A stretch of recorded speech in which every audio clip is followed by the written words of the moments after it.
ମଧ୍ୟାହ୍ନ ସମୟରେ ପୁଣି ଆଉ ଗୋଟିଏ ଗଳ୍ପ। ସାହିତ୍ୟ ହେଉଛି ସମାଜର ପ୍ରଗତି, ସମାଜର ଉନ୍ନତିର ସାଥୀ ହେଇଥାଏ। ସଦାବେଳେ ସାହିତ୍ୟ ହିଁ ମଣିଷର ପରିଚୟ, ଇତିହାସ। ଚାଲନ୍ତୁ ଗୋଟିଏ ଗପ ଶୁଣିବା। ନିଶ୍ଚୟ ଭାବେ ଗପଟି ଭଲ ଲାଗିବ। ଗୋଟିଏ ଜଙ୍ଗଲରେ ଗୋଟିଏ ବଡ଼ ପଣସ ଗଛ ଥିଲା। ଯେଉଁ ପଣସ ଗଛରେ କି ମିଠା ପଣସ ଆସୁଥିଲା ଏବଂ ସେଇ ପଣସ ଖାଇବା ପାଇଁ ସବୁ ବନ୍ୟଜନ୍ତୁଙ୍କର ଆଗ୍ରହ ଥାଏ। କିନ୍ତୁ ସେଇ ପଣସ ଗଛର ସୁରକ୍ଷା ଦେଉଥିଲା ଗୋଟିଏ ଭାଲୁ। ଆପଣ ଜାଣିଥିବେ ଭାଲୁକୁ ପଣସ ଭାରି ମିଠା ଲାଗେ, ତାକୁ ଭାରି ଭଲ ଲାଗେ। ସେଥିପାଇଁ ପଣସର ଗଛର ସୁରକ୍ଷା ଭାଲୁ ନେଉଥିଲା। ଆମେ ସମସ୍ତେ ଜାଣିଥିଲେ ଯେ ଏଇ ପଣସ ଗଛଟି ହେଉଛି ଭାଲୁର ଏବଂ ସେ ତା'ର ସୁରକ୍ଷା ଦିଏ। ଗୋଟିଏ ଦିନ କ'ଣ ହେଲା, ଏକ ବିଲୁଆ ସେ ଭାବିଲା, ଆରେ ଜଙ୍ଗଲଟା ତ ହେଉଛି ସମସ୍ତଙ୍କର, ଭାଲୁ କ'ଣ କହୁଛି ଗଛଟା ମୋର ବୋଲି। ତାହାଠୁ ଏଇ ଗଛଟା ଯେମିତି ହେଲେ ଯେକୌଣସି ଉପାୟରେ ହେଲେ ତାଠୁ ଆଣିବାକୁ ପଡ଼ିବ। ସେ ଗଛ ପାଖକୁ ଆସିଲା ଏବଂ ଭାଲୁକୁ କହିଲା, ଆରେ ଭାଲୁ ଭାଇ, କ'ଣ ସବୁ ଭଲ ତ? ଆଉ ମୋ ଗଛ ମୂଳେ ତୁମେ କାହିଁ ଛିଡ଼ା ହେଇଛ? ଏଇ ଗଛଟା ବା ମୋର। ଆମର ପୂର୍ବପୁରୁଷମାନେ ଏଇ ଗଛରେ କୁ ସୁରକ୍ଷା ଦେଉଥିଲେ। ଏଇ ଗଛରେ କୁ ଆମେ ନିଜର କରି ରଖିଥିଲୁ। ଆଉ ତୁମେ କ'ଣ ଗଛ ପାଖରେ ଛିଡ଼ା ହେଇଛ, ଗଛ ମୂଳରେ ଯାଉନ? କ'ଣ ମୁଁ ଶୁଣିବାକୁ ପାଇଲି ଯେ ଗଛଟା ତୁମର ବୋଲି। ଏ ଗଛଟା ତ ମୋର। ପୂର୍ବପୁରୁଷମାନେ ଏଇ ଗଛରେ ହିଁ ରହୁଥିଲେ ଏବଂ ତାକୁ ସୁରକ୍ଷା ଦେଉଥିଲେ।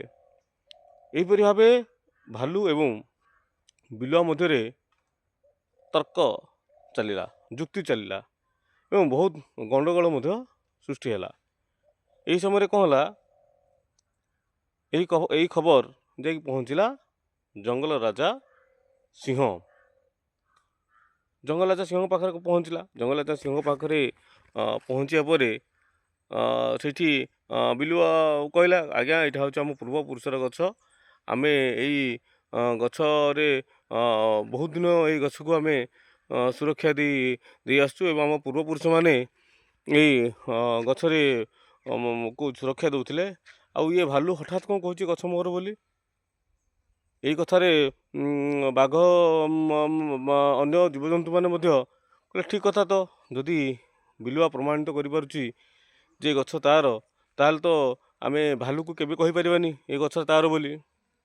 ବହୁ ଯୁକ୍ତିତର୍କ ପରେ ସବୁ ଜୀବଜନ୍ତୁଙ୍କ ଉପସ୍ଥିତିରେ ତ ନିଷ୍ପତ୍ତି ହେଲା ଯେ ଆମେ ଗଛକୁ ପଚାରିବା ଯେ ଗଛ କହିବ ଏଇ ଗଛର ମାଲିକ କିଏ। ତାପରେ ଜଙ୍ଗଲ ରାଜା ସିଂହଙ୍କ ସହିତ ସବୁ ପଶୁଜନ୍ତୁ ଚାଲିଲେ ସେଇ ପଣସ ଗଛ ମୂଳକୁ ଏବଂ ସେଇ ପଣସ ଗଛକୁ ମୂଳକୁ ଗଲା ପରେ ପଣସ ଗଛକୁ ସିଂହ ରାଜା ଦେଖିଲେ, କହିଲେ, ହଁ ତ, ଆରେ ବିରାଟ ଗଛ ହୋଇଛି ତ, ଏଥିରେ ତ ବହୁତ ପଣସ ଫଳିଛି ଏବଂ ପଣସ ପାଚିଲା ପଣସର ବାସ୍ନାରେ ଚତୁର୍ଦିଗ ମହକି ଯାଉଛି। ତାପରେ କ'ଣ ହେଲା, ବିଲୁଆ କହିଲା, ଦେଖନ୍ତୁ ଆଜ୍ଞା, ଯେହେତୁ ପଣସ ଗଛ ବହୁତ ପୁରାତନ, ମୁଁ ଆଗରୁ କହୁଛି ଯେ ଏହି ଗଛ ଆମ ପୂର୍ବପୁରୁଷମାନେ ସୁରକ୍ଷା ଦେଉଥିଲେ। ଆମେ ଏ ଗଛ ମୂଳରେ ରହୁଥିଲୁ, କିନ୍ତୁ ଭାଲୁ ହଠାତ୍ ଆସି କହୁଛି ଏ ଗଛ ତାହାର। ବହୁ ତର୍କ ବିତର୍କ ଚାଲିଲା। ତାପରେ କ'ଣ ହେଲା, ବିଲୁଆ କହିଲା, ହଉ ଠିକ୍ ଅଛି, ଯଦି ଆପଣମାନେ ବିଶ୍ୱାସ କରୁନାହାନ୍ତି, ଚାଲନ୍ତୁ ଏଇ ଗଛକୁ ପଚାରିବା ଏଇ ଗଛର ପ୍ରକୃତ ମାଲିକ କିଏ। ଯେତେବେଳେ ଗଛକୁ ବିଲୁଆ ଜୋରସେ ପାଟିରେ ପ୍ରଣାମ କଲା ଏବଂ ଗଛକୁ ପଚାରିଲା, ହେ ବୃକ୍ଷ ଦେବତା, ଆପଣ କୁହନ୍ତୁ, ଏଇ ପ୍ରକୃତରେ ଏଇ ଗଛର ମାଲିକ କିଏ, ଗଛକୁ ସୁରକ୍ଷା ଦେଉଥିଲା କିଏ? ସେଇ ଗଛ ଭିତରୁ ଗୋଟିଏ ଶବ୍ଦ ଆସିଲା, ଏଇ ଗଛର ସୁରକ୍ଷା ହେଉଛି ବିଲମାନଙ୍କର। ବିଲମାନେ ଏଇ ଗଛର ସୁରକ୍ଷା ଦେଇ ଆସୁଛନ୍ତି ଏବଂ ସେମାନେ ମାଲିକ। ଏହି କଥା ସମସ୍ତେ ଶୁଣିଲେ, ଆରେ ହଠାତ୍ ଗଛ କ'ଣ କହୁଛି? ଯଦି ଗଛ ଯଦି ସ୍ୱୀକାର କରୁଛି ଯେ ଏଇ ପଣସ ଗଛଟି ହେଉଛି ବିଲମାନଙ୍କର, ତାହେଲେ ଏଠି ବିଲୁଆ ଯାହା କହୁଛି ସତ କଥା କହୁଛି, ଆମେ ତାକୁ ସତ୍ୟ ମାନିବାକୁ ପଡ଼ିବ। ଏହା ଶୁଣିବା ପରେ ବିଲୁଆ ପୁରା ତା ମନରେ ପୁରା ଗାର୍ଡ଼େନ୍ ତାର ବିଜୟ ହେଲା। ତ ଖୁସିରେ ସେ ନାଚିବାକୁ ଲାଗିଲା। ତ ସେଠି ସିଂହ ରାଜା ଦେଖିଲେ ଗଛ ଭିତରକୁ ଏକ ଜନ୍ତୁର ପାଦ ଚିହ୍ନ ପଡ଼ିଛି, କିନ୍ତୁ ପାଦ ଚିହ୍ନ ଗଛ ଭିତରକୁ ଯାଇଛି, କିନ୍ତୁ ସେଇପଟ ପାଦ ଚିହ୍ନ ଲେଉଟି ନାହିଁ। ରାଜା ସନ୍ଦେହ କଲେ। ରାଜା ମଧ୍ୟ ଏଇଠି କିଛି ଉପାୟ ପାଞ୍ଚିଲେ, ଯଦି ଆରେ ବିଲୁଆ କଥା ସତ ହୋଇଯାଏ ତାହେଲେ ଏଇଟା ଠିକ୍ ଜିନିଷ ନୁହେଁ, କାରଣ ବିଲୁଆ ଅତି ଚାଲାକ, ସେ ତା ସ୍ୱାର୍ଥ ହାସଲ କରିବା ପାଇଁ କିଛି ବି କରିପାରେ। ତ ସେଇଠି ସିଂହ ରାଜା ଗୋଟେ ଉପାୟ ପାଞ୍ଚିଲେ, କହିଲେ ଆରେ ଯେହେତୁ ଗଛ ଏଇଠି କଥା କହୁଛି, ତାହେଲେ ଗଛ ଦେବତାଙ୍କୁ ଆମେ ପୂଜା କରିବା। ଯେହେତୁ ଗଛ ଦେବତା କଥା କହୁଛନ୍ତି ଏବଂ ସେ କହିପାରୁଛନ୍ତି, ଆମେ ଗଛ ଦେବତାଙ୍କୁ ପୂଜା କରିବା। ସେଥିପାଇଁ ଚାଲ କ'ଣ କରିବା ନା, ଗଛ ଦେବତାଙ୍କ ଚତୁଃପାର୍ଶ୍ୱରେ ଆମେ ଦୀପ ଲଗାଇବା। ସମସ୍ତେ ଦୀପ ଲଗାଇବା, ଚତୁଃପାର୍ଶ୍ୱରେ ଦୀପ ଲଗାଇବା। ତ ଏଇ କଥା ସମସ୍ତେ ରାଜି ହେଲେ। ଗଛ ଚାରିପଟେ ସମସ୍ତେ ଦୀପ ଲଗାଇଲେ। ଏକଥା କ'ଣ ହେଲା, ଗୋଟିଏ ଦୀପରୁ ଗୋଟିଏ ନିଆଁ ଗଛ ଯେଉଁ ଚାରିପଟେ ପଡ଼ିଥିଲା ପତ୍ର, ସେଥିରେ ନିଆଁ ଲାଗିଗଲା। ସେ ପତ୍ରରେ ନିଆଁ ଲାଗିଯିବା ଦ୍ୱାରା ଗଛ ଚତୁଃପାର୍ଶ୍ୱରେ ନିଆଁ ହୁତୁ ହୁତୁ ହେଇକି ଜଳିବାକୁ ଲାଗିଲା। ଯେତେବେଳେ ନିଆଁ ହୁତୁ ହୁତୁ ହେଇକି ଜଳିଲା, କ'ଣ ହେଲା, ଗଛ ଭିତରୁ ଗଛ ଦେବତା ବାହାରି ଆସିଲେ। ଦୌଡ଼ି ବାହାରି ଆସିଲେ, ପଳେଇ ଆସିଲେ। ଆରେ ମୁଁ ମରିଗଲି।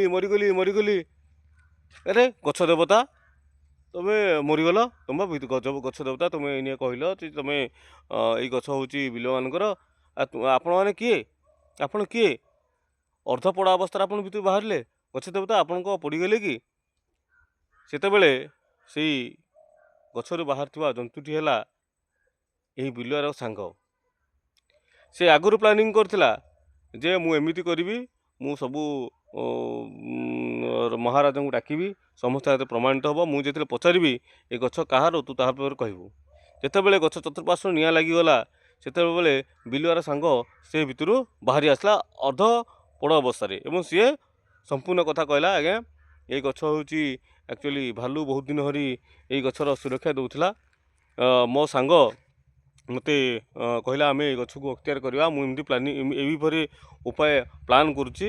ରାଜାଙ୍କ ପାଖକୁ ଯିବା, ରାଜାଙ୍କୁ ଡାକିବା, ଆଉ ମୁଁ ଯେତେବେଳେ ପଚାରିବି ଏ ଗଛ କାହାର, ତୁ ସେଇ ଭିତରୁ କ'ଣ ତ ଉତ୍ତର ଦେବୁ, ଏ ଗଛ ହେଉଛି ବିଲମାନଙ୍କର, ବିଲମାନେ ଏ ଗଛର ସୁରକ୍ଷା ଦେଇ ଆସୁଛନ୍ତି। ଦେଖନ୍ତୁ, ରାଜାଙ୍କର ଏକ ଉପାୟ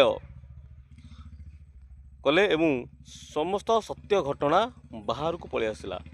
ସଦାବେଳେ ଆଜ୍ଞା ଏଇଥିରୁ ଆମେ ଗୋଟେ ଜିନିଷ ଶିଖିବା, ସଦାବେଳେ ସତ୍ୟର ଜୟ ହୋଇଥାଏ, କେବେ ମିଥ୍ୟାର ଜୟ ହୁଏ ନାହିଁ।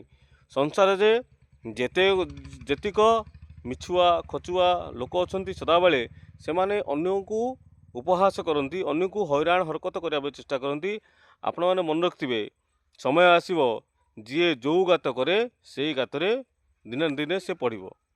ସେଥିପାଇଁ ସଂସାରରେ ନିଜେ ଖୁସିରେ ରୁହନ୍ତୁ, ଅନ୍ୟକୁ ଖୁସି କରନ୍ତୁ, ଅନ୍ୟ ମୁହଁରେ ହସ ଦିଅନ୍ତୁ, ତାହେଲେ ଭଗବାନ ଆପଣଙ୍କୁ ଆଶୀର୍ବାଦ କରିବେ। ରହୁଛି, ଜୟ ଜଗନ୍ନାଥ। ଯଦି ଗପଟି ଭଲ ଲାଗିଥାଏ ନିଶ୍ଚୟ ଭାବେ ଲାଇକ୍, ସବସ୍କ୍ରାଇବ୍ ଏବଂ ସେୟାର କରିବେ। ଜୟ ହିନ୍ଦ।